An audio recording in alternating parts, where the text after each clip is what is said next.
What I'm going to walk you through is a series of functions on the Passport for both cashiers and managers. Let's start with the sign-on. Each cashier does have their own unique ID and password. You'll see first the cashier would actually touch the sign-on button and accept the privacy question. They would enter their own ID, which is going to be assigned to them by their manager, and they would enter their own password. Now this password needs to be at least 7 digits in length based upon PCI compliance. And those settings are configurable in the Passport Manager's area. We'll discuss that in a little bit. Once you've actually signed on to the screen, you'll actually see, from a cashier's perspective, all the different areas of the screen. And we're going to talk in a little more detail about each one of these.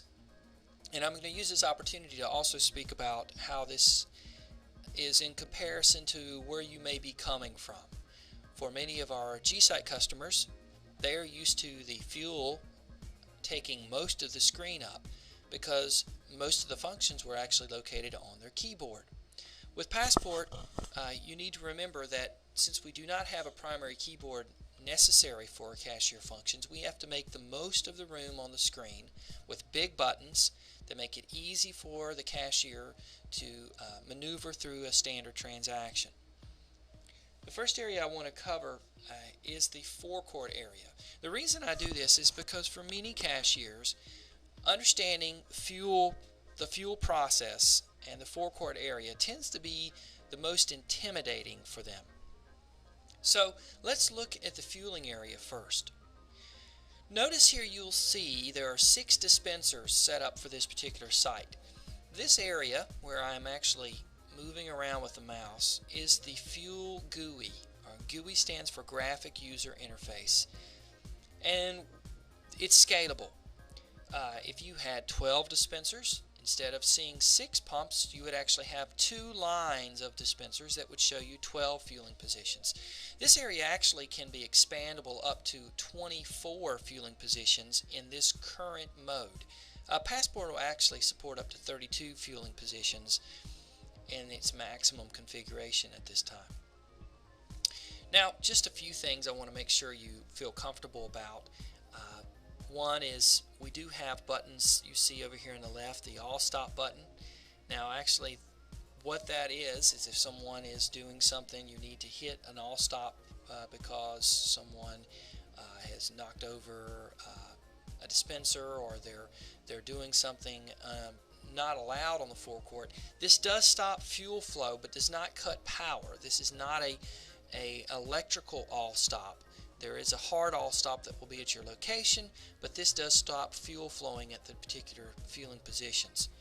Now notice once the same button that you used to select the all stop is used to clear it. So you can hit the clear button and hit the yes to reauthorize, and everything is as it was. I'm going to show you just a little bit about fueling transactions. Notice here when I'm just off the particular dispenser to fuel, you see over here on the right hand side real-time money for that dispenser going at that time. And if I did want to stop that particular dispenser, I could and resume it. Say, ma'am, please get out of the car, or sir, please put out that cigarette. Notice it will be resumed and continue. Once that sale is completed, it will actually be posted to the area up here in the top left corner of the screen, which is for any post fueling transaction or suspended sale. Notice that sale actually shows up on the top left corner, and the cashier can either select on the bottom side right here for that particular dispenser, or can select pump 6, and notice that sale will immediately be brought down to the current receipt area, which is the area directly below. This is showing the current receipt, the current transaction. Now notice once I've brought that transaction in, I can press my tender key, which is the forms of payment that you can pay out for that transaction, and there are quick payment keys located here. These are configurable for whatever dollar denomination works best for your site. We also include the exact amount and the next highest dollar. And you'll see that the tenders that are over here on the right hand side, these are also configurable. The base Passport does come with 6 predefined tenders, but the manager and owner has the ability to change those and create more if necessary. Now this person is actually going to pay $16. Notice that it will list the change due for that particular transaction. Actually, also this person is getting a discount for paying cash because we're doing a fuel discount for cash sales, and the transaction has been completed. Now we'll walk through a few of the other types of fueling transactions, and you'll see just a few of the functions that we have put into Passport that allow a cashier to please the customer, to move the line faster, and to handle those exception cases that often get the cashier a headache on a daily basis.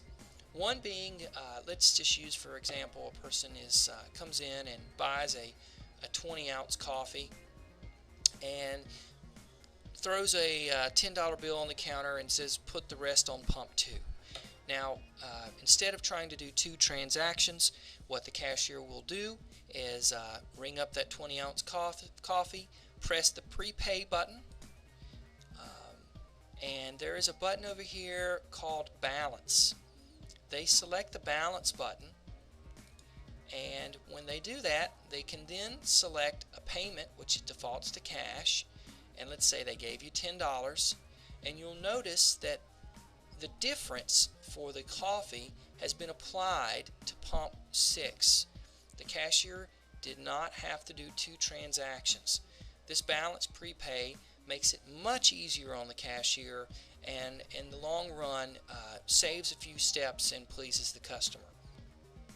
Now let's say the next person walks in and does a standard prepay. They hit the prepay button. Notice there are grades that you can select but are not required to be used, but are optional for a customer. Let's say he's going to pay $10 on pump 2, and he selects his payment key, but he actually is not on pump 2. He is actually on pump 4. Now, what does the cashier do in this situation? Well, they need to move that prepay cell. And instead of voiding it and doing it again, what we actually have the ability to do in Passport is to stop the authorization for that particular pump. And you'll see a button appears here called Move that the cashier can then select, and then the system will say select the destination dispenser for this prepay. They may then select pump 4. Notice it will automatically move that cell to pump 4, reauthorize that dispenser, and the customer is now satisfied because they're fueling on the right dispenser at that time. These are just small examples of where a cashier can react to ever-changing environment with their customers and not have these large exceptions that they don't know how to get out of the situation in that case. Transitioning from our forecourt area, we're now going to talk a little bit about how you can sell items through the Passport system. Notice here above the forecourt area you have a series of buttons with pictures located on them. For those who are familiar with our G-Site system, you used a series of key sequences called a macro key that would memorize particular POUs that you may sell, and you would tie those to a particular button on the keyboard. Within Passport we actually use speed keys. Speed keys are quick lookups to particular POU items. They can be up to 3 levels down, meaning you can go into 3 different submenus. Notice here on our screen that the buttons are set up a little differently if it's either an actual item that you're selling versus a menu that you're going into. For instance, the coffee is actually a submenu because it has a shade of blue. If I were to select this particular button, I would then see in a shade of green particular items that I can sell. For like example, a 16-ounce coffee or a refill, and notice there's a home button that takes me to the top level. What makes a good speed key? Well, if you're scanning at your store, good examples for speed keys are items that either don't scan well, items that are messy, that you may not want to scan or you may spill something, items that you sell a lot of, items that may be restricted, items that are like prepared foods that may or deli foods, items that you may sell outside like wood or salt, bags of ice, things that may be sitting outside of the store, and also car wash. If you sell that, that has to be a speed key. What's the optimal layout for that? Well, logical groups is the way to go with setting up speed keys. So fountain drinks, coffee, fruit, newspapers. Notice here's all the different newspapers I sell. You also want to make sure that the location is convenient for your cashiers. The top line and the left-hand side are what are the easiest to the eye and easiest to catch a cashier's attention. Also, just one thing to remember too is that a speed key or a particular item can live in several menus. It is not bound to just one menu. So if it's convenient to have a fountain drink located under the food area because you may sell a hot dog and a drink at the same time, you can do that. It's just to help make your system more efficient. Also, you have the ability to sell to open departments. There is a key here on our function area that lets you toggle to our open department keys. Now notice here, these are also set in green. You can actually have names and pictures associated with them, but instead of selling a particular item, you're now selling to a particular department. So grocery department, which may be $5 to a particular grocery department, or something that's non-taxable. You can actually hit $5 first and hit non-taxable. Just hitting the department itself will not sell or give a default price. You have to enter a price either before or after for that particular department. You also have to tell Passport in the manager's workstation area that this department is something that you allow to have as a speed key, a key that you can sell to. Just because you may have 50 departments doesn't mean you actually have 50 department keys that are here available for you to use. That is something that needs to be configured. Now let's talk a little bit about the function keys. The area here in the middle of the screen is the area where all the Passport function keys reside. One thing to note is that during a transaction we show different function keys than when you're not in a transaction. This is a benefit of a graphic user interface in comparison to a keyboard-based system where you have all the keys available at any point in time, and cashiers must be trained when not to press a particular key.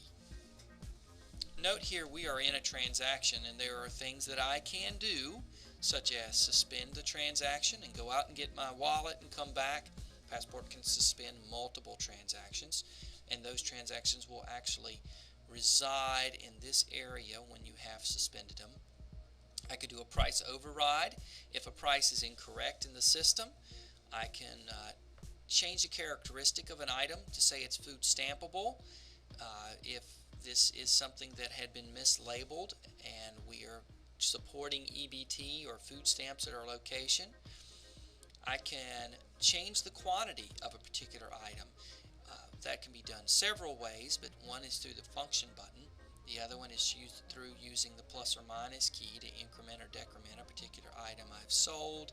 And you also can do it prior to selling the item by hitting the at key.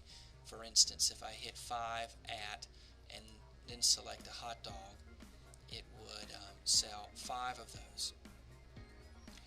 There's also the ability to void items.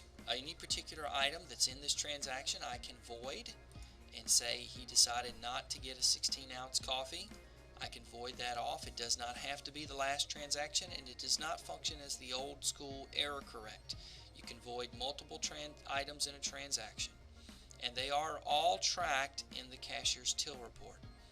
You could also void the entire transaction, and instead of just canceling it, we actually have configurable reason codes that a person will have to select to actually end that transaction, and that reason code will be printed on the receipt at the end of the transaction on the receipt printer.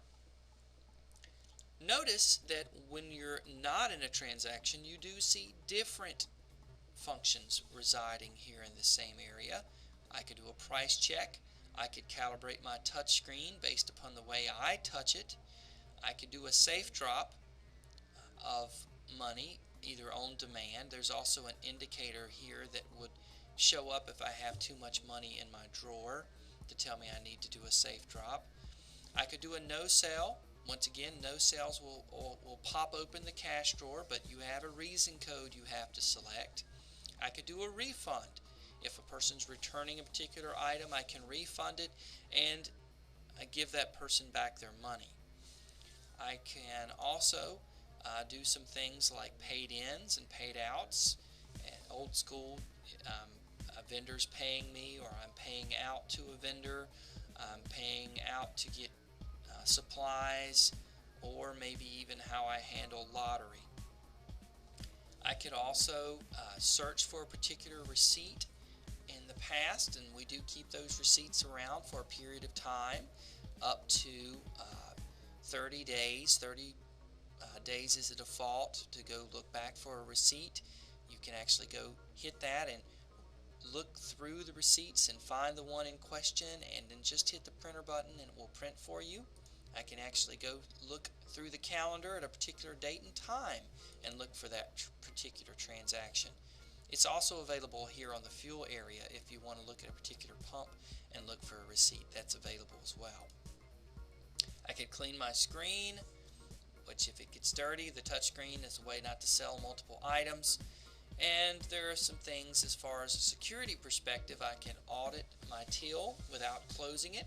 If you suspect someone is taking money, it's a way to count their drawer down without having them close their till. I could change my password, which is if I think my password has been compromised, I can then change my password to something new. I can go into my dispenser menu, which allows me to do certain things such as a test fuel transaction if someone's calibrating my dispensers and I don't want to cash out that calibration sale to my drawer. I can change my dispenser options from primary to secondary pump control. For instance, when at night I may run full prepay only at my location, or attributes of my store may run differently. I can activate a fuel price change if it has already been configured by the manager and I'm waiting to change the price sign. I can receive dispenser totals on demand from the dispensers, and it will tell me what each dispenser's volume is, as well as go to a tank monitor device that I may have configured at my store and get my tank monitor readings on demand. All of those can be printed at your receipt printer. There's also a menu called Tools that allows me to take either to do things such as doing a store close from the cashier workstation, enabling or disabling my car wash, or CRIN merchandising if I'm merchandising items at the CRIN, as well as taking you to the manager's workstation. Now, if this is a combo device, a manager's workstation / cashier workstation, this button will be active and will allow you to go to the manager's workstation section so that the manager or cashier, who's ever allowed to sign on to this, can actually do certain configuration items.